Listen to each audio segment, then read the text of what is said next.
Qul innama ana basyarun mithlukum yuha ilayya. Saya ini manusia seperti kamu, tapi diwahyukan. Nah, pertanyaan saya, untuk menerima wahyu itu, kira-kira butuh kapasitas yang seperti apa? Wahyu dari Tuhan ya, bukan dari dosen. Kalau dari dosen aja kita butuh orang-orang yang cerdas untuk bisa ranking 1, IPK 4,0. Ini wahyu dari Tuhan. Alam semesta ini punyanya Tuhan. Nah, Tuhan mau kasih pesan yang terbaik kepada manusia, tapi jelas bukan manusia. Sebelum kita sampai ke sana, mari kita bicara sebelum lahirnya manusia ini. Kalau bahasa saya pecah telur. Semua alam semesta menunggu momen itu. Semuanya menunggu, menanti. Kalau kita belajar kitab-kitab sejarah, mulai dari yang tipis sampai yang panjang, yang besar-besar berbentuk, maka kita akan dapati ada peradaban besar dunia namanya Persia, diikuti Romawi, Yunani, India, Cina. Kebetulan saya berpulang dari Xinjiang, undangan parlemen sana dari Eropa, dan diskusi juga bersama wakil Perdana Menteri Cina juga, sekitar 12 orang tentang sana. 10 hari, 2 hari di Beijing, 2 hari di Kashgar. Kita ke Uighur, kita sholat di Masjid Iqtah yang tuanya 600 tahun, tepatnya 570 tahun. Kita sholat di Masjid Nyuci yang umurnya 1300 tahun, masih dijaga dengan baik di sana, alhamdulillah. Kita juga diining terkunci, di situ kita rapat bersama anggota dewan, gubernur dan lain sebagainya, bicara tentang Islam dan lain seterusnya. Peradaban ini kalau dilihat secara kasat mata sangat luar biasa. Tetapi mereka punya filosofi yang rusak. Contoh, anak boleh nikah sama ibunya. Ini terjadi di Persia. Aliran namanya Masdakia. Bapak boleh nikah sama anaknya. My wife is your wife is my wife. Istriku, istrimu, istrimu, istriku. Ada hukum namanya Al-Rabi. Kalau A membunuh anaknya B, maka A hanya harus menyerahkan anaknya untuk dibunuh. Jadi seperti barter barang. Bagaimana filsafat yang sesat dan nyeleneh itu merajalela di mana-mana. Asal segala sesuatu adalah air, asal segala sesuatu adalah debu, asal segala sesuatu adalah udara. Gak ada yang namanya entitas, gak ada, itu cuma ide saja. Tuhan itu hanya ide. Sampai nanti berkembang aliran panteisme, panenteisme dan lain seterusnya dan lain sebagainya. Kalau kita mau lihat ke Yunani misalnya, ada namanya Sparta, laki-lakinya keluar semua berperang, perempuannya akhirnya terkena penyakit LGBT. Yang mereka dewakan namanya Aphrodite. Aphrodite ini seorang dewi yang berzina dengan manusia sehingga melahirkan anak namanya Cupid. Sehingga digambarkan sebagai bayi yang ada sayapnya kemudian memanah. Ini malaikat, bukan Cupid. Mohon maaf, anak yang lahir dari hubungan yang tidak halal. Di Mekah sendiri, anak perempuan dikubur hidup normal. Perempuan dijual belikan, manusia diperjualbelikan normal. Hubungan merajalela, darah ditumpahkan normal. Tiba-tiba lahir orang yang berubah semua itu, sehingga kita orang Jakarta sekarang bisa begini. Ini kelahiran siapa? Coba kita pikirkan lagi, ini kelahiran siapa? Ini kelahiran yang dinanti semua. Kita sebagai bangsa ini merayakan begitu banyak hari raya. Kemarin Sumpah Pemuda, Kebangkitan Bangsa, Hari Kemerdekaan, dan terus kita rayakan. Dan itu merupakan kewajiban kita sebagai konstituen dari sebuah negara. Tetapi kita sebagai orang Islam ini harus sadar, gak akan ada semua peradaban ini kalau bukan karena Nabi Muhammad SAW. Sejarah sudah mencatat itu. Jadi sebelum adanya orang ini, keadaannya kacau banget memang. Tiba-tiba dia lahir begitu saja lahir. Dengan kelahirannya itu merubah semuanya. Anak jadi tahu adab sama orang tua jadi melatih anak. Gak boleh membedakan anak laki dengan perempuan. Bahkan Nabi sendiri mengatakan, "Lau kuntu fadilan ahadan faqultu bisa." Kalau saya melebihkan pasti saya lebihkan kepada perempuan. Ini kelahiran siapa? Gitu. Apakah kita harus melewatinya dengan biasa-biasa saja? Betapa tidak terima kasih. Padahal Padahal kalau kita dikasih uang 1 miliar dolar, siap salah, siap gitu. Siap salah, siap salah, siap pokoknya siap salah, siap salah, siap, siap. Ini akhlak semua manusia. Ini nahi sama dia. Waktu kami ke Australia, kami presentasi seminar pengaruh hukum fikih Maliki kepada undang-undang perdata negeri Prancis. Jadi ada seorang ulama namanya Sayyid Abdullah Ali dari Al-Azhar. Dia ini profesor ilmu perbandingan mazhab. Dia pergi ke Eropa 7 tahun. Dia pelajari, dia terjemah semua hukum-hukum kompilasinya Eropa itu, dan dia menemukan ternyata 9 dari 10 hukum perdata Prancis itu adalah nyontek kopi daripada fikih Maliki, satu terdiri kitab itu. Dan mereka punya silent konsensus untuk tidak menyebarkan itu. Contoh, anak yang ingin menikah, seorang anak yang ingin menikah, dia tidak akan sah pernikahannya kecuali dengan 2 saksi dari kantor catatan sipil. Nah sekarang kita lihat, Perancis sebelum kenal dengan kesentuh peradaban Islam, baik itu dari Mesir maupun dari Rusia, punya kan hukum seperti ini. Angka 2 saksi itu dari mana? Lagi, kalau ada istri ditinggal suaminya selama 4 tahun, dan dari 4 tahun itu tidak ada kabar sama sekali, maka pengadilan boleh memutuskan hak cerainya istri dipenuhi, kemudian warisan boleh dibagikan. Jadi kalau dia itu sudah 4 tahun tidak ada kabar, dia akan mati, Pak. Ini angka 4 tahun dapat dari mana? Sementara mereka, kita tahu masa lalunya seperti apa. Hukum itu kan selalu berkembang. Perkembangan hukum itu tergantung pemimpin. Pemimpinnya naik, nanti dibilang boleh, naik lagi yang lain dibilang nggak boleh, dan lain seterusnya. Tapi ada hukum baku yang ditinggalkan Rasulullah selama 23 tahun yang sampai sekarang nggak berubah. Itu mukjizat. Itu mukjizat. Ini hebat Pak manusia itu. Nah, ketika manusia ini dilahirkan, ada satu orang manusia yang mengontakdirkan jadi ahli neraka paling jahat. Namanya Abu Lahab. Dia ini diabadikan dalam Al-Quran. Bapak bayangkan, sampai hari kiamat ini orang diejek mulu. Umat Islam sekarang ada 1 miliar lebih. Berapa triliun umat Islam? Tidak tahu, Tuhan bisa. Banyak lah ya. Ngejek terus, tabat siada apilah habib, terus. Tapi catatan, gara-gara dia pernah, catatannya itu pernah, bukan tiap hari, bukan tiap minggu, bukan tiap tahun, pernah. Satu waktu, bukan atas dasar keimanan, dia senang dengan lahirnya ini orang. Idhabi fa'anjikohma, Suwaibah, kamu pulang. Karena kamu sudah merdeka, sebab saya punya keponakan. Ini bukan karena iman, sebabnya senang dengan keponakannya yang baru, yang namanya Muhammad bin Abdullah. Gara-gara 1 kali, Pak, 1 kali pernah, udah gitu dia bikin jahat lagi. Tebak siapa orang pertama yang menentang Rasulullah? Bukan Abu Jahal, Abu Lahab. Tabatlah kayak Muhammad, celaka ini Muhammad. Orang kenapa itu? Gara-gara 1 kali pernah, saya kasih catatan, pernah, bukan tiap minggu, bukan tiap bulan. Pernah senang dengan kelahiran Nabi, pernah senang. Jadi kalau ada orang nggak senang dengan kelahiran Nabi, tanda-tandanya bisa. Maka banyak orang berbondong-bondong bikin maulid semata-mata untuk dirinya sendiri, semata-mata untuk dirinya. Dia malu sama Abu Lahab. Abu Lahab membebaskan tidak, dia bikin apa? Macam-macam.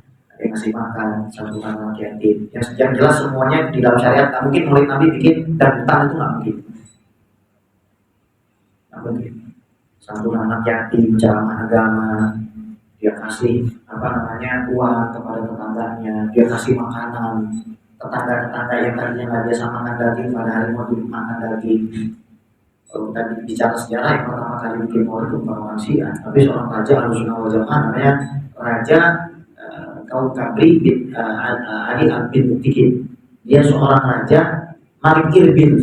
Raja Irbil iparnya Sultan Salahuddin Al-Ayyubi yang melakukan Al-Quds al-Aswad.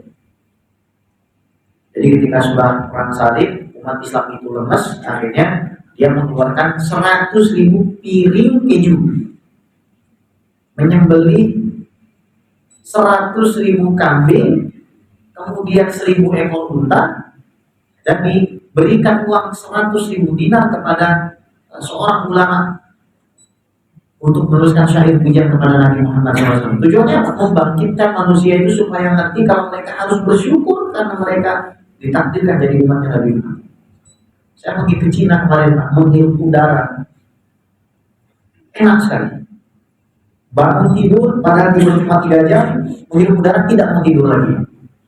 Bangun pagi lari, setelah sholat subuh lari, keadaan aman, bersih.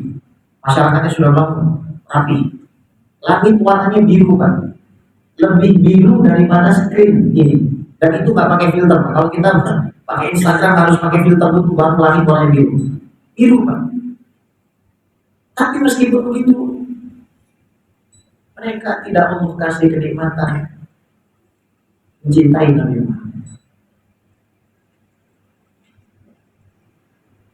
Mereka tidak Allah berikan rasa itu. Sehingga kami berdoa, ya Allah, kesian mereka.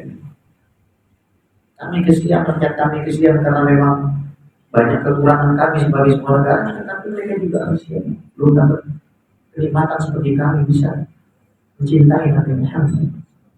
Itu cinta itu pemberian dari Allah Rabbul Alamin. Abu Lahab itu tidak diberikan cinta itu, Pak. Tidak diberikan cinta itu meskipun mata yang memandang. Nah sekarang kita lihat, ini tadi saya katakan manusia tapi bukan manusia. Contoh, manusia pasti punya gigi. Nabi Muhammad juga punya gigi. Tapi gigi kita sama gigi Nabi Muhammad beda. Kita 1 tahun, 20 tahun tidak pernah ke dokter gigi, pasti apa tuh bahasanya? Banyak karang gigi, giginya bolong. Nabi Muhammad tidak pernah ke dokter gigi, 63 tahun. Kenapa giginya begitu putih dan bersih? Harum, keluar cahaya kalau ngomong. Ini mau dibilang manusia ya manusia, ini bukan manusia, juga bukan manusia. Lagi, manusia itu mesti punya kulit, Pak. Tapi Nabi Muhammad kata para sahabat, ka'anna masih wa min fiddah, kulit Nabi itu seolah ditempa dari perak, ditempa dari perak. Ini sahabat hanya bisa mendeskripsikan. Coba Anda bayangkan, saya makan durian, Anda nggak pernah makan durian. Terus saya ceritakan, Pak, durian itu enak, durian itu berduri, tapi dalamnya manis. Anda paling, oh iya begitu. Sekarang kita lihat, ini manusia tapi bukan manusia, Pak. Coba, kalau kita potong rambut, kira-kira rambut kita itu dikoleksi atau dibuang? Dibuang. Sahabat itu dalam Sahih Muslim, yang tertidur, lafaznya itu saling hampir bunuh-bunuhan, memperebutkan rambut manusia ini. Ngapain Pak sahabat ngerebutin rambut dia? Buat apa gitu loh? Sallallahu alaihi wasallam, buat apa? Ini bukan sembarangan, Pak. Jangan rambut, Pak. Anda tahu kalau belajar sejarah ketika Nabi meninggal terjadi keributan, memperebutkan apa kira-kira? Bukan jabatan. Yang diperebutkan itu jasad Nabi mau dimakamkan di mana? Rebutan, mohon maaf, mayat. Apakah sahabat lebih bodoh dari kita? Sampai orang Baitul Maqdis mau ikut-ikutan.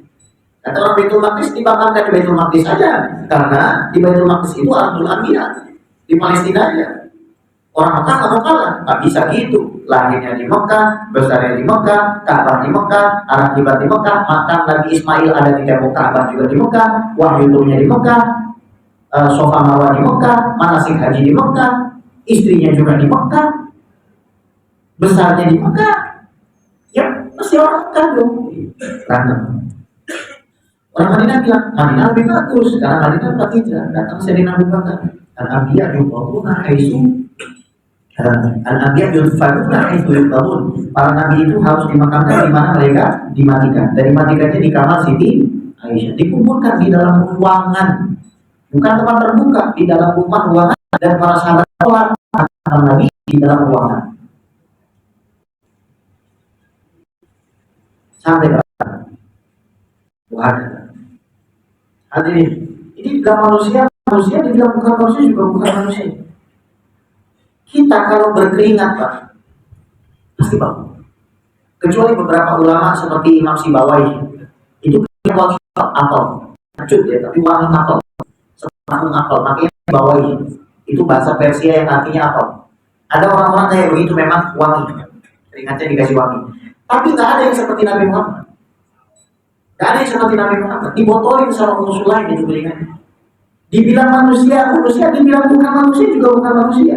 Dalam sebuah hadis hasan, Imam Al-Baihaqi meriwayatkan, Siti Aisyah melihat Nabi Muhammad SAW masuk ke kamar mandi untuk buang air kecil, buang air besar. Tiba-tiba ketika Siti Aisyah masuk, kok nggak ada apa-apa, kata Nabi. Kalau kami Nabi dibuang air, para Nabi dibuang air, buang kecil, buang besar, pasti akan tertelan oleh bumi. Kalau dibilang manusia, dibilang bukan manusia juga bukan manusia. Coba logika aja, Pak. Ada manusia nggak punya bayangan? Itu Nabi Muhammad nggak ada bayangannya, Pak. Allah menciptakan Nabi Nur sebagai cahaya supaya bayangannya nggak diinjak orang kafir. Kalau kita sehebat-hebatnya kita masih punya bayangan, masih bisa diinjak sama manusia aja. Tapi Nabi tidak. Dibilang manusia, dibilang bukan manusia juga bukan manusia. Bagaimana mungkin Pak Siti Aisyah kehilangan jarum, kemudian karena Nabi datang seisi ruangan jadi terang? Ini manusia lahir, Pak. Ya Allah, saya kalau mikirin tentang Nabi Muhammad itu, saya bingung sendiri, ya Allah, betapa cintanya kau sama manusia ini. Mohon maaf, keterlaluan cintanya Allah itu sudah sangat luar biasa kepada Nabi Muhammad. Coba, kita semua pernah dengar hadis ini, hadis sahih. Di padang mahsyar nanti semua akan cari bantuan kepada Nabi Adam alaihis. Ditolong nggak? Satu orang aja nggak bisa. Satu orang aja dia nggak bisa nolong. Tingginya 30 meter. Manusia pertama lahir hari Jumat, nikah hari Jumat, masuk surga hari Jumat, makan buah kulit hari Jumat, tobat hari Jumat, keluar dari surga hari Jumat, mati hari Jumat, wafat hari Jumat. Tinggi 30 meter. Ketika kita datang dia cuma bilang apa? Nafsi. Saya saja tidak bisa ngomong diri saya sendiri. Datang karena Nabi Nuh, kurang apa? Bapak lihat semut sekarang itu gak bakal eksis kalau gak ada Nabi Nuh. Nabi itu menyelamatkan binatang-binatang yang sekarang bisa kita lihat itu semua mbahnya itu diselamatin sama Nabi. Mbahnya buaya, mbahnya singa. Bumi itu semua rata pakai air, Pak. Gak ada makhluk hidup. Keturunan Nabi Nuh semua. Kita ini semua keturunan Nabi Muhammad. Rata semua. Tapi bisa nolong? Apa katanya? Nafsi. Saya bingung sama diri saya. Bagaimana mungkin saya nolong? Datang ke Nabi Musa tuh tahu sekali pukul laut tenggelam, sekali lempar jadi ular tongkatnya, tangan dimasuk ke ketiaknya jadi cahaya. Kalau kita masuk ke ketek keluar lagi gelap gulita semua langsung satu. Ya. Tapi orang seperti ini nggak bisa nolong. Kata Nabi Musa, pergi kamu ke Nabi Isa. Nabi Isa tuh kurang keren apa? Orang mati bisa hidup atas izin Allah. Dajjal mati sama Nabi Isa. Habis. Kalau nafas Nabi Isa itu sepanjang orang itu terlihat sama Nabi Isa, maka orang itu kalau kafir pasti mati. Karena menghirup nafasnya Nabi Isa. Sehebat itu Nabi Isa. Tapi ketika kita melihat Nabi Isa nggak bisa nolong. Nah, sekarang coba lihat perbandingannya. Kita datang ke Nabi Muhammad, ditolong semua. Pertanyaan saya, berapa jumlah umat manusia yang sudah dibikin sama Allah? Ini kita bicara 24 Nabi dan Rasul, Pak. Semua kali bisa nolong. Ini orang satu nolong semua manusia. Ini apa? Ini siapa? Gitu. Ini Nabi Anda. Ini Nabi Anda ini. Ini orang yang paling cinta sama Anda dan paling wajib Anda cintai. Makanya umat ini kalau semakin dijauhkan sama Nabi Muhammad SAW, akhirnya nggak punya identitas umat. Anak-anak kita begitu. Kalau tanya nama anaknya artis tahu, tanya nama anaknya Nabi Muhammad tahu. Kita tanya nama brand ini tahu, kita tanya nama makanan kesukaan Nabi Muhammad tidak tahu. Hanya rumah kita menjadi rumah yang sunyi senyap, rumah kita menjadi rumah yang dingin. Kenapa? Ternyata di situ nggak ada Rasulullah, nggak ada Rasulullah, nggak ada Nabi Muhammad di situ. Nah, itu kalau sudah itu sudah fatwa, selesaikan segera. Ya. Kalau saya lebih cepat lebih baik, Pak. Iya, lebih cepat lebih baik. Walhasil.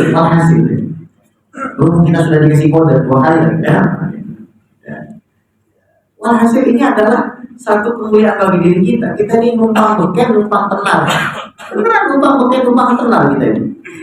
Karena kita ini beruntung jadi umatnya satu manusia yang begitu dicintai, disayangi oleh Allah Subhanahu wa taala. Di dalam Quran nomor 1 sampai 24 dipanggilnya nama. Ya Adam, ya Nuh, ya Musa, ya Isa.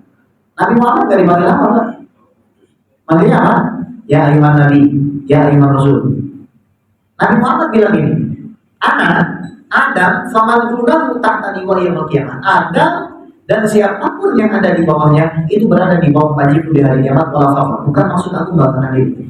Ya, pertama Nabi Muhammad menggunakan lafaz Adam, nama. Secara umur lebih tua Nabi Adam, secara hakikat lebih tua Nabi Muhammad. Saya tanya, khotib Jumat itu datangnya biasanya pulang belakangan. Yang maju jamaah apa khotibnya? Makanya ada kaidah apa? Al-ilmu laisa biman sabaq, walakin biman sabaq. Bukan masalah siapa duluan, tapi siapa yang paling benar. Itu Nabi Muhammad ya. Umur 63 tahun di dunia. Sangat sebelum Nabi Adam diciptakan sudah ada hakikatnya Nabi Muhammad. Hadis Hasan, riwayat Imam Al-Baihaqi.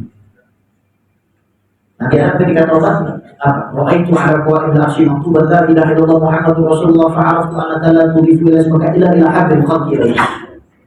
Adam, dari mana kamu tahu Muhammad? Kenapa kamu taubat minta kepada saya dengan nama Muhammad? Saya lihat di tiang arsy tertulis Muhammad Rasulullah. Pak, arsy itu seluas-luasnya makhluk, di tiang itu ada nama satu orang. Selain nama Allah, nama orang ini. Baliho, caleg, capres lewat, Pak. Ya harus, Pak. 7 lapis langit di atasnya ada kursi. 7 lapis langit dibandingkan kursi seperti cincin dilempar ke para makhluk. Kursi dibandingkan dengan arsy seperti cincin dilempar ke masjid. Di tiang arsy ada nama orang ini, Pak. Bukan nama saya, bukan nama Anda. Ini siapa Pak ini, Pak? Ini kalau saya ceritakan kelebihan Nabi Muhammad dibandingkan Nabi yang lain, bukan dibandingkan manusia ya, ada 70 kelebihan. 70 istimewa Nabi Muhammad dibandingkan Nabi yang lain. Yang itu kadang bikin kita tambah pusing. Betapa pusing kenapa? Ya Allah, saya ini kok kayaknya nggak pantas ya jadi umat Nabi Muhammad. Saya orang yang banyak maksiat, mata banyak melihat maksiat, tangan banyak menggenggam maksiat, semua kita begitu. Tapi kita engkau pilih jadi umat manusia yang paling begini. Makanya sholawat tadi tolak yang terakhir. Tahu kenapa sholawat tadi tolak? Anda baca sholawat Allahumma sholli ala sayyidina Muhammad wa ala ali sayyidina Muhammad. Ya Allah, tolong limpahkan curahan rahmatmu kepada Sayyidina Muhammad. Gini Pak, saya cinta kepada Ahmad. Ada orang katakanlah namanya Fulan, ini kerjanya bikin saya kesel. Orang ini bikin saya sebel terus. Tapi suatu hari orang yang bikin saya kesel ini datang, saya bilang, Beb, saya tahu Habib kesel sama saya, tapi Habib cinta kan sama Ahmad ini. Beb, karena Habib cinta sama Ahmad, tolong Habib sayangi terus Ahmad ya. Tolong Habib perhatikan terus Ahmad ya. Tolong Habib angkat derajatnya Ahmad ya. Tolong Habib urusin Ahmad ya.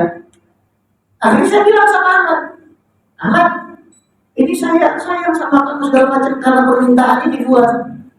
Maka Ahmad akan bilang, ya Allah sayangi dia karena dia itu kenapa sholatnya ditolak, bukan karena dari kita, karena kita tahu Allah tidak akan menolak permohonan untuk orang yang paling Allah cintai. Nah, pusing-pusing ya. Aja bangga jadi umat Nabi Muhammad. Saya kalau misalkan beli belanja atau segala ditanya atas nama saya demi Allah selalu saya sebut nama Ahmad Muhammad. Ya, ketika disebut atas nama siapa? Muhammad. Atas nama siapa? Ahmad. Kalau nama saya nggak penting. Demi Allah nggak penting, sangat penting-pentingnya. Di nama Nabi Muhammad ini harus. Makanya kasih nama anak jangan cilok pincimol Pak. Kadang-kadang kasih nama anak itu Muhammad. Dan kadang orang ulama kalau anak dikasih nama Muhammad, insya Allah orang tuanya nggak bakal fakir. Miskin mungkin, fakir kan. Kalau miskin itu masih bisa makan, tapi rumahnya nggak mewah, gitu kan. Ada kekurangan sedikit, tapi tidak fakir. Dan kalau kita punya anak namanya Muhammad, tidak boleh dicubit, Pak. Tidak boleh dibentak, tidak boleh dihardik, karena kita tafakulah memuliakan yang punya nama itu. Semoga yang sedikitnya bermanfaat. Amin Allahumma amin. Gak usah ada tanya jawab Pak, lapangan. Saya tahu Anda sudah lapar, saya juga sudah lapar. Kita semua sudah lapar. Maka kalau ada acara maulid itu kadang-kadang orang apa namanya dia susunan acara bilang kita sampai kepada acara yang kita nanti-nantikan, ceramah agama. Saya bilang bohong. Yang paling dinanti-nantikan itu pada saat Maulid Nabi itu sebenarnya apa? Makan. Karena sudah selesai Maulid itu ada orang bilang saya ikut Maulid karena mau besok. Bagus, nggak apa gitu. Alhamdulillah, yang kita mau datang. Itu udah cukup, lihat Abu Lahab, jangan kalah Abu Lahab. Ya. Dan kita menyenangkan Nabi ini banyak cara. Dan setiap hari, bukan setiap 12 Rabiul Awal, bukan. Ini jadwal Maulid sampai 1 tahun. Ya. Jadi tetaplah saling mencintai karena Allah dan Rasulullah. Mungkin kita ada beda sedikit pendapat, selisih pendapat, tapi jangan sampai itu mengeluarkan kita dari agama. Jangan sampai kita jadi bermusuhan. Kira-kira kita menghadap Rasulullah terus umatnya kita musuhi apa kira-kira kata Rasulullah? Kata Rasulullah, gue capek-capek masukin orang ke surga, enak-enak kan masukin orang ke neraka. Gue capek-capek masukin orang masuk surga, gue enak-enak kan masukin orang ke neraka. Emang siapa ntar gitu ya? Makanya doa. Ya, semua umat Nabi ini disatukan, terutama Palestina lagi diterus kayak begitu. Semoga Allah SWT memenangkan umat Islam di Palestina. Semoga Allah SWT melapangkan kesulitan mereka, melapangkan seluruh kesulitan Islam, dan mereka semua kelak akan bisa beribadah dengan tenang, sholat dengan tenang, puasa dengan tenang, melakukan ibadah dengan tenang, dan semoga suatu hari nanti Allah percepat atau segerakan kemenangan kita atas orang-orang yang dilaknat oleh Allah SWT. هذه هي أعمال الصالحات والأمر بنا بسيدنا محمد صلى الله عليه وسلم شيء من لنا ورب الفاتحة. أعوذ بالله من الشيطان الرجيم بسم الله الرحمن الرحيم الحمد لله رب العالمين الرحمن الرحيم مالك يوم الدين إياك نعبد وإياك نستعين اهدنا الصراط المستقيم صراط الذين أنعمت عليهم غير المغضوب عليهم ولا الضالين آمين بسائر برحمتك يا الراحمين دعواهم فيها سبحانك وبحمدك السلام والحمد لله رب العالمين. Semoga tahun ini menjadi tahun terbaik buat bapak-bapak semua, ibu. Semoga kesulitan bapak dilapangkan, kalau ada keluarga yang sakit disembuhkan. Semoga bapak dikasih tambahan uang sama Allah tahun ini, tambahan kenikmatan. Kalau ada yang haji dihajikan oleh Allah, ada yang belum umroh diumrohkan oleh Allah SWT, yang ada masalah keluarganya diselesaikan oleh Allah SWT. Rumah bapak semua dan rumah ibu itu dijadikan rumah yang tenang, yang nyaman. Ketika bapak pulang tenang, aman, nyaman, dalam keberkahan, kesyukuran dan ridho Allah SWT. Amin. Kurang lebihnya saya mohon dimaafkan. Karena Allah berjemaah. Assalamualaikum warahmatullahi wabarakatuh. Qul innama ana basyarun mithlukum yuha ilayya. Saya ini manusia seperti kamu tapi diwahyukan. Nah, pertanyaan saya untuk menerima wahyu itu, kira-kira butuh kapasitas yang seperti apa? Wahyu dari Tuhan ya, bukan dari dosen. Kalau dari dosen aja kita butuh orang-orang yang cerdas untuk bisa ranking 1, IPK 4,0. Ini wahyu dari Tuhan. Alam semesta ini punyanya Tuhan. Nah, Tuhan mau kasih pesan yang terbaik kepada manusia, tapi jelas bukan manusia. Sebelum kita sampai ke sana, mari kita bicara sebelum lahirnya manusia ini. Kalau bahasa saya pecah telur. Semua alam semesta menunggu momen itu. Semuanya menunggu, menanti. Kalau kita belajar kitab-kitab sejarah, mulai dari yang tipis sampai yang panjang, yang besar-besar betul-betul itu, maka kita akan dapati ada peradaban besar dunia namanya Persia, diikuti Romawi, Yunani, India, Cina. Kebetulan saya berpulang dari Xinjiang, undangan parlemen sana dari Eropa, dan diskusi juga bersama wakil Perdana Menteri Cina juga, sekitar 12 orang tentang sana.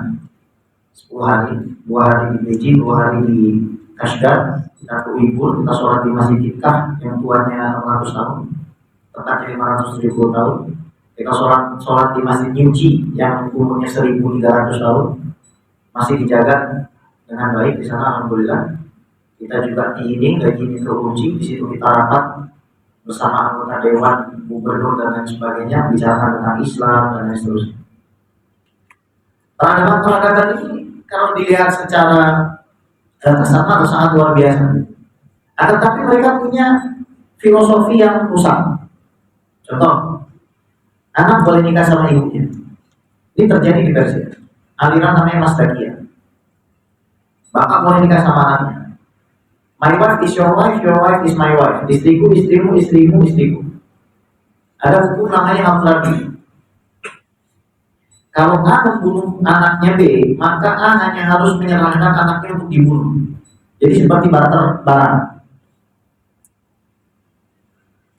Bagaimana filsafat yang sesat dan nyeleneh itu merajalela di mana-mana. Asal segala sesuatu adalah air, asal segala sesuatu adalah debu, asal segala sesuatu adalah udara. Gak ada yang namanya entitas, gak ada, itu cuma ide saja. Tuhan itu hanya ide. Sampai nanti berkembang aliran panteisme, panenteisme dan lain seterusnya dan lain sebagainya. Kalau kita mau lihat ke Yunani misalnya, ada namanya Sparta, laki-lakinya keluar semua berperang, perempuannya akhirnya terkena penyakit LGBT. Yang mereka dewakan namanya Aphrodite. Aphrodite ini seorang dewi yang berzina dengan manusia sehingga melahirkan anak namanya Cupid. Sehingga digambarkan sebagai bayi yang ada sayapnya kemudian memanah. Ini malaikat, bukan Cupid. Mohon maaf, anak yang lahir dari hubungan yang tidak halal. Di Mekah sendiri, anak perempuan dikubur hidup normal. Perempuan dijual belikan, manusia diperjual belikan normal. Pembunuhan merajalela, darah ditumpahkan normal. Tiba-tiba lahir orang yang berubah semua itu, sehingga kita orang Jakarta sekarang bisa begini. Ini kelahiran siapa? Coba kita pikirkan lagi, ini kelahiran siapa? Ini kelahiran yang dinanti semua.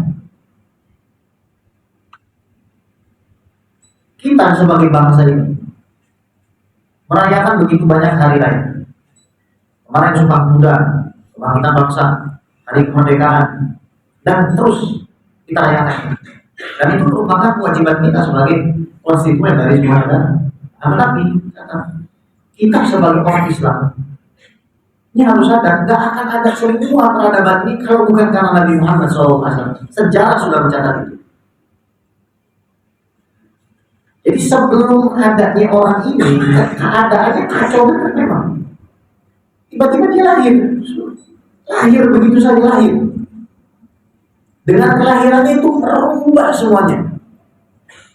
Anak jadi tahu adab sama orang tua jadi menasihati anak.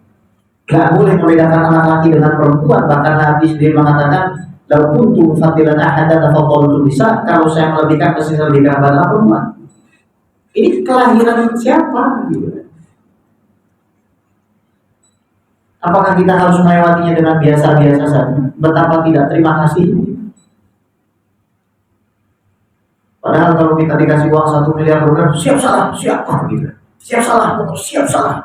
Siap salah, siap. Ini akhlak semua manusia. Ini nahi sama dia. Waktu kami ke Australia, kami presentasi seminar pengaruh hukum fikih Maliki kepada undang-undang perdata negeri Prancis.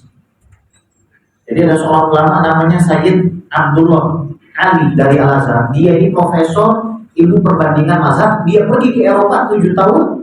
Dia pelajari, dia terjemah semua hukum-hukum kompilasinya Eropa itu, dan dia menemukan ternyata 9 dari 10 hukum perdata Prancis itu adalah nyontek kopi daripada fikih Maliki, satu tardiri. Kita beda. Dan mereka punya silent konsensus untuk tidak menyebarkan itu. Contoh, anak yang ingin menikah, seorang anak yang ingin menikah, dia tidak akan sah pernikahannya kecuali dengan 2 saksi dari kantor catatan sipil. Nah sekarang kita lihat, Perancis sebelum kenal dengan kesentuh peradaban Islam, baik itu dari Mesir maupun dari Rusia, punya kan hukum seperti ini. Angka 2 saksi itu dari mana? Lagi, kalau ada istri ditinggal suaminya selama 4 tahun, dan dari 4 tahun itu tidak ada kabar sama sekali, maka pengadilan boleh memutuskan hak cerainya istri dipenuhi, kemudian warisan boleh dibagikan. Jadi kalau dia itu sudah 4 tahun tidak ada kabar, dia akan mati, Pak. Ini angka 4 tahun dapat dari mana? Sementara mereka, kita tahu masa lalunya seperti apa. Hukum itu kan selalu berkembang. Perkembangan hukum itu tergantung pemimpin. Pemimpinnya naik, nanti dibilang boleh. Naik lagi yang lain dibilang nggak boleh, dan lain seterusnya. Tapi ada hukum baku yang ditinggalkan Rasulullah selama 23 tahun yang sampai sekarang nggak berubah. Itu mukjizat. Itu mukjizat. Ini hebat manusia itu. Nah, Ketika manusia ini dilahirkan, ada satu orang manusia yang mentakdirkan jadi ahli neraka paling jahat. Namanya Abu Lahab. Dia ini diabadikan dalam Al-Quran. Bapak bayangkan, sampai hari kiamat ini orang diejek mulu. Umat Islam sekarang ada 1 miliar lebih. Berapa triliun umat Islam? Nggak tahu, Tuhan bisa. Banyak lah ya. Ngejek terus, tabat siada, ambil, terus. Tapi catatan, gara-gara dia pernah, catatannya itu pernah, bukan tiap hari, bukan tiap minggu, bukan tiap tahun, pernah. Satu waktu, bukan atas dasar keimanan, dia senang dengan lahirnya ini orang. Idhabi fa'atikum. Suwaibah, kamu pulang. Karena kamu sudah merdeka. Sebab saya punya keponakan. Ini bukan karena iman, sebabnya senang dengan keponakannya yang baru, yang namanya Muhammad bin Abdullah. Gara-gara satu kali, Pak, satu kali pernah, udah gitu dia bikin jahat lagi. Tebak siapa orang pertama yang menentang Rasulullah? Bukan Abu Jahal, Abu Lahab. Tabatlah kayak Muhammad, celaka ini Muhammad. Orang kenapa itu? Gara-gara satu kali pernah, saya kasih catatan, pernah, bukan tiap minggu, bukan tiap bulan. Pernah senang dengan kelahiran Nabi, pernah senang. Jadi kalau ada orang nggak senang dengan kelahiran Nabi, tanda-tanda bisa. Maka banyak orang berbondong-bondong bikin maulid semata-mata untuk dirinya sendiri, semata-mata untuk dirinya. Dia malu sama Abu Lahab. Abu Lahab membebaskan bu, tidak. Dia bikin apa? Macam-macam. Ada yang ngasih makan, satu anak yatim. Yang jelas semuanya di dalam syariat. Nggak mungkin murid Nabi bikin dan hutang itu nggak mungkin. Nggak mungkin. Satu anak yatim, ceramah agama, dia kasih uang kepada tetangganya, dia kasih makanan. Tetangga-tetangga yang tadinya nggak biasa makan daging pada hari mau makan daging. Kalau kita bicara sejarah, yang pertama kali bikin maulid itu bukan orang Syiah, tapi seorang raja Ahlussunnah wal Jamaah, namanya Raja kaum Kabri bin Ali bin Mutikin. Dia seorang raja Malik Irbil. Raja Irbil iparnya Sultan Salahuddin Al-Ayyubi yang melakukan Al-Quds al-Aswad. Jadi ketika sudah perang salib, umat Islam itu lemas, akhirnya dia mengeluarkan 100.000 piring keju, menyembelih 100.000 kambing, kemudian 1.000 ekor unta, dan diberikan uang 100.000 dinar kepada seorang ulama untuk menuliskan syair pujian kepada Nabi Muhammad SAW. Tujuannya membangkitkan manusia itu supaya nanti kalau mereka harus bersyukur karena mereka ditakdirkan jadi umatnya Nabi Muhammad. Saya pergi ke Cina kemarin, Pak, menghirup udara enak sekali. Bangun tidur, padahal tidur cuma 3 jam, menghirup udara, tidak mau tidur lagi. Bangun pagi lari, setelah sholat subuh lari, keadaan aman, bersih. Masyarakatnya sudah bangun, rapi. Langit warnanya biru, kan, lebih biru daripada screen ini. Dan itu nggak pakai filter. Kalau kita pakai Instagram harus pakai filter dulu baru langit warnanya biru. Biru, Pak. Tapi meskipun begitu, mereka tidak mau kasih kenikmatan mencintai Nabi Muhammad. Mereka tidak Allah berikan rasa itu. Sehingga kami berdoa, ya Allah, kesian mereka. Kami kesian, rakyat kami kesian karena memang banyak kekurangan kami sebagai keluarga. Tapi mereka juga kesian, belum dapat kenikmatan seperti kami bisa mencintai Nabi Muhammad. Itu cinta itu pemberian dari Allah Rabbul Alamin. Abu Lahab itu tidak diberikan cinta itu, Pak. Tidak diberikan cinta itu meskipun mata yang memandang. Nah sekarang kita lihat, ini tadi saya katakan manusia tapi bukan manusia. Contoh, manusia pasti punya gigi. Nabi Muhammad juga punya gigi. Tapi gigi kita sama gigi Nabi Muhammad beda. Kita 1 tahun, 20 tahun tidak pernah ke dokter gigi, pasti apa tuh bahasanya? Banyak karang gigi, giginya bolong. Nabi Muhammad tidak pernah ke dokter gigi, 63 tahun. Kenapa giginya begitu putih dan bersih? Harum, keluar cahaya kalau ngomong. Ini mau dibilang manusia ya manusia, ini bukan manusia juga bukan manusia. Lagi, manusia itu pasti punya kulit, Pak. Tapi Nabi Muhammad kata para sahabat, ka'anna masih wa min fitah, kulit Nabi itu seolah ditempa dari perak. Ditempa dari perak. Ini sahabat hanya bisa mendeskripsikan. Coba Anda bayangkan, saya makan durian, Anda nggak pernah makan durian. Terus saya ceritakan, Pak, durian itu enak, durian itu berduri, tapi dalamnya manis. Anda paling, oh iya begitu. Sekarang kita lihat, ini manusia tapi bukan manusia, Pak. Coba, kalau kita potong rambut, kira-kira rambut kita itu dikoleksi atau dibuang? Buang. Sahabat itu dalam Sahih Muslim yang tertidur, lafaznya itu saling hampir bunuh-bunuhan, memperebutkan rambut manusia ini. Ngapain Pak sahabat ngerebutin rambut dia? Buat apa gitu loh? Sallallahu alaihi wasallam, buat apa? Ini bukan sembarangan Pak, jangan rambut Pak. Anda tahu kalau belajar sejarah, ketika Nabi meninggal terjadi keributan, memperebutkan apa kira-kira? Bukan jabatan. Yang diperebutkan itu jasad Nabi mau dimakamkan di mana? Rebutan, mohon maaf, mayat. Apakah sahabat lebih bodoh dari kita? Sampai orang Baitul Maqdis mau ikut ikutan. Kata orang Baitul Maqdis, dimakamkan di Baitul Maqdis saja, karena di Baitul Maqdis itu Ardul Anbiya, di Palestina aja. Orang Mekah nggak mau kalah, nggak bisa gitu. Lahirnya di Mekah, besarnya di Mekah, Ka'bah di Mekah, arah kiblat di Mekah, makam Nabi Ismail ada di tembok Ka'bah juga di Mekah, wahyu turunnya di Mekah, Sofa Marwah di Mekah, manasik haji di Mekah, istrinya juga di Mekah, besarnya di Mekah. Ya, pasti orang Mekah dong. Random. Orang Madinah bilang, Madinah lebih bagus karena Madinah tempat hijrah. Datang Sayyidina Abu Bakar, Al-Anbiya yuqaduna haitsu Al-Anbiya yudfaduna haitsu yuqadun. Para nabi itu harus dimakamkan di mana mereka dimatikan. Dari matikannya di kamar Siti Aisyah, dikuburkan di dalam ruangan, bukan tempat terbuka, di dalam rumah ruangan, dan para sahabat Nabi di dalam ruangan. Sampai berapa? Wadah. Hadirin, ini juga manusia dibilang bukan manusia juga bukan manusia. Kita kalau berkeringat Pak, pasti Pak. Kecuali beberapa ulama seperti Imam Sibawahi, itu wangi apel, lanjut ya, tapi wangi apel, sepanjang apel, makanya Sibawahi. Itu bahasa Persia yang artinya apel. Ada orang-orang kayak begitu memang wangi, keringatnya dikasih wangi. Tapi nggak ada yang seperti Nabi Muhammad. Gak ada yang seperti Nabi Muhammad, dibotolin sama musuh lain itu keringatnya. Dibilang manusia, dibilang bukan manusia juga bukan manusia.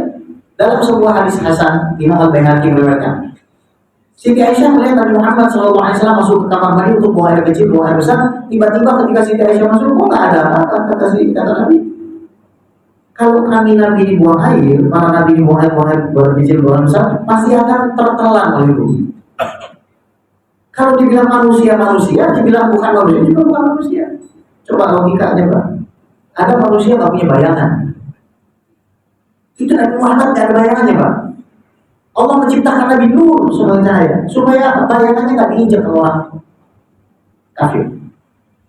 Kalau kita sehebat-hebatnya kita masih punya bayangan, masih bisa diinjak sama manusia aja. Tapi Nabi tidak.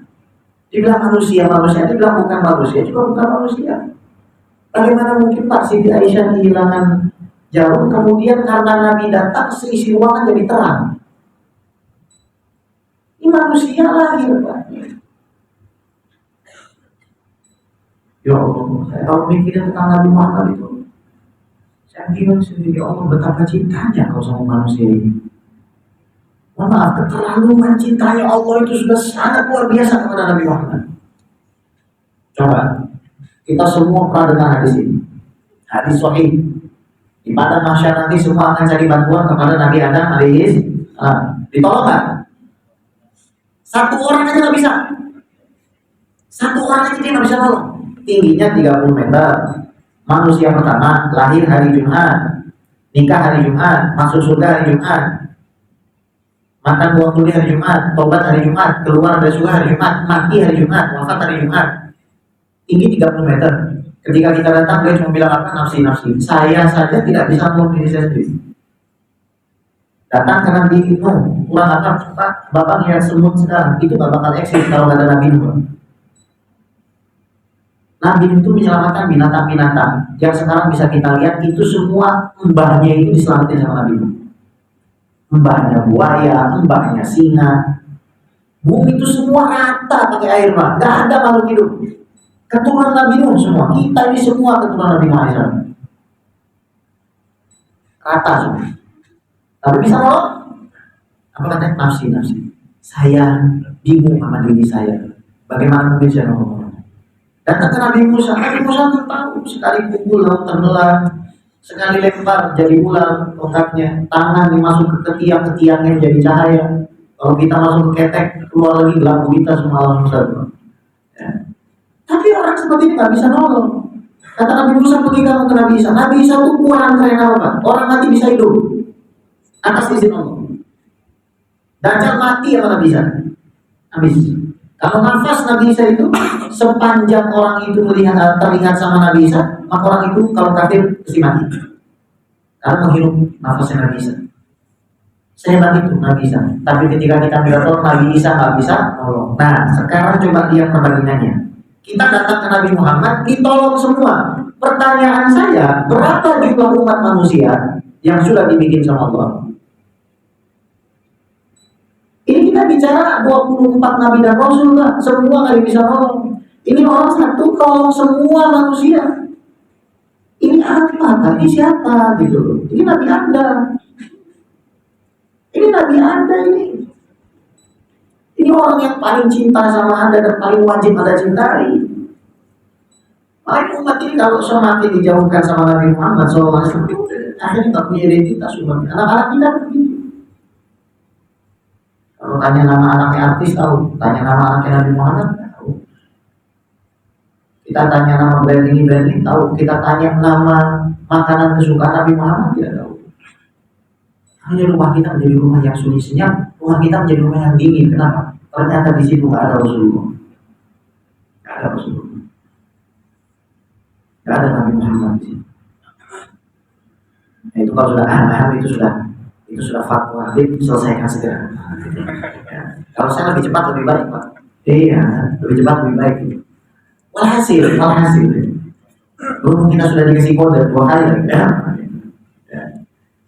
Walhasil ini adalah satu kemuliaan bagi diri kita. Kita ini numpang beken, numpang tenar. Beneran numpang beken, numpang tenar kita ini. Karena kita ini beruntung jadi umatnya satu manusia yang begitu dicintai, disayangi oleh Allah Subhanahu Wa Taala. Di dalam Quran nomor 1 sampai 24 dipanggilnya nama. Ya Adam, ya Nuh, ya Musa, ya Isa. Nabi Muhammad gak dipanggil apa, Pak? Panggilnya apa? Ya ayuhan Nabi, ya ayuhan Rasul. Nabi Muhammad bilang ini, Adam, faman dunahu tahta liwa'il qiyamah. Adam dan siapapun yang ada di bawahnya itu berada di bawah wajib di hari kiamat wala fakhr. Bukan maksud aku mengatakan diri. Ya, pertama Nabi Muhammad menggunakan lafaz Adam, nama. Secara umur lebih tua Nabi Adam, secara hakikat lebih tua Nabi Muhammad. Saya tanya, khotib Jumat itu datangnya biasanya pulang belakangan.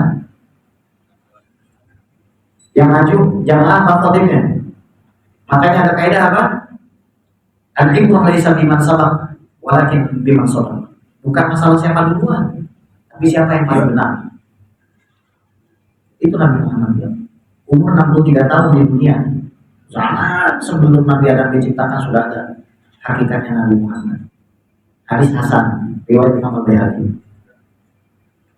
Nabi Adam ketika taubat apa? Ra'aitu 'ala qawa'il al-'arsy maktuban la ilaha illallah Muhammadur Rasulullah fa'araftu annaka la tudhifu ila ismika illa ila habbil khalqi ilayhi. Adam, dari mana kamu tahu Muhammad? Kenapa kamu taubat minta kepada saya dengan nama Muhammad? Saya lihat di tiang arsy tertulis Muhammad Rasulullah. Pak, arsy itu seluas-luasnya makhluk, di tiang itu ada nama satu orang. Selain nama Allah, nama orang ini. Baliho, caleg, capres lewat, Pak. Ya harus, Pak. 7 lapis langit di atasnya ada kursi. 7 lapis langit dibandingkan kursi seperti cincin dilempar ke para makhluk. Kursi dibandingkan dengan arsy seperti cincin dilempar ke pasir. Di tiang arsy ada nama orang ini, Pak. Bukan nama saya, bukan nama Anda. Ini siapa Pak ini, Pak? Ini kalau saya ceritakan kelebihan Nabi Muhammad dibandingkan Nabi yang lain, bukan dibandingkan manusia ya, ada 70 kelebihan. 70 istimewa Nabi Muhammad dibandingkan Nabi yang lain. Yang itu kadang bikin kita tambah pusing. Betapa pusing kenapa? Ya Allah, saya ini kok kayaknya nggak pantas ya jadi Nabi Muhammad. Saya orang yang banyak maksiat, mata banyak melihat maksiat, tangan banyak menggenggam maksiat, semua kita begitu. Tapi kita engkau pilih jadi umat manusia yang paling mulia. Makanya sholawat tadi tolak terakhir. Tahu kenapa sholawat tadi tolak? Anda baca sholawat Allahumma sholli ala sayyidina Muhammad wa ala ali sayyidina Muhammad. Ya Allah, tolong limpahkan curahan rahmatmu kepada Sayyidina Muhammad. Gini Pak, saya cinta kepada Ahmad. Ada orang katakanlah namanya Fulan, ini kerjanya bikin saya kesel. Orang ini bikin saya sebel terus. Tapi suatu hari orang yang bikin saya kesel ini datang, saya bilang, Beb, saya tahu Habib kesel sama saya, tapi Habib cinta kan sama Ahmad ini. Beb, karena Habib cinta sama Ahmad, tolong Habib sayangi terus Ahmad ya. Tolong Habib perhatikan terus Ahmad ya. Tolong Habib angkat derajatnya Ahmad ya. Tolong Habib urusin Ahmad ya. Akhirnya saya bilang sama Ahmad, Ahmad, ini saya sayang sama kamu segala macam karena permintaan ini dibuat. Maka Ahmad akan bilang, ya Allah sayangi dia karena dia itu kenapa sholatnya ditolak, bukan karena dari kita, karena kita tahu Allah tidak akan menolak permohonan untuk orang yang paling Allah cintai. Nah, pusing-pusing ya. Hanya bangga jadi umat Nabi Muhammad. Saya kalau misalkan beli belanja atau segala macam ditanya atas nama saya demi Allah selalu saya sebut nama Ahmad Muhammad. Ya, ketika disebut atas nama siapa? Muhammad. Atas nama siapa? Ahmad. Kalau nama saya nggak penting.